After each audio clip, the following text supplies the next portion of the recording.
It was a final journey home to Halifax for Captain Jen Casey,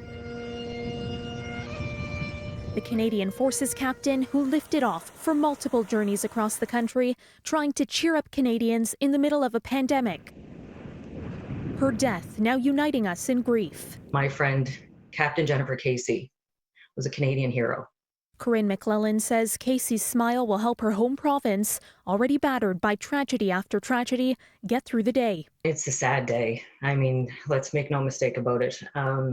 It is a very sad day, but she would be very proud of Nova Scotia.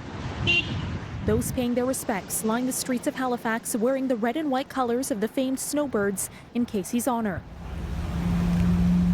It was last Sunday, moments after takeoff in Kamloops, BC, one of those iconic red and white jets spiraled to the ground.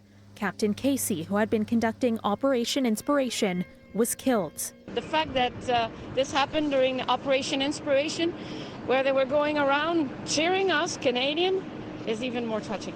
I am just so proud to be here for Jen Casey. The motorcade traveling from the Halifax airport to a local funeral home, her teammates bidding a final farewell to their fallen comrade.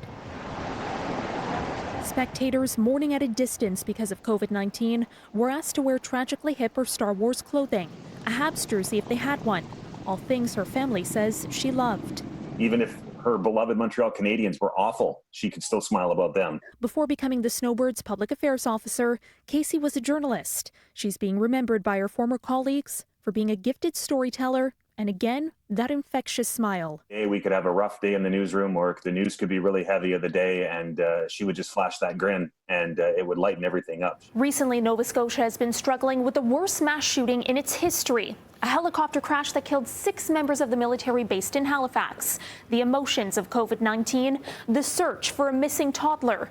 Now the province is suffering heartbreak again as it honored Captain Casey. One of the most important things, I guess, to me, is that people understand that she made a sacrifice for this country. She was working at the front line of bringing inspiration to our country in a time of need. For City News, I'm Caryn Ceolin.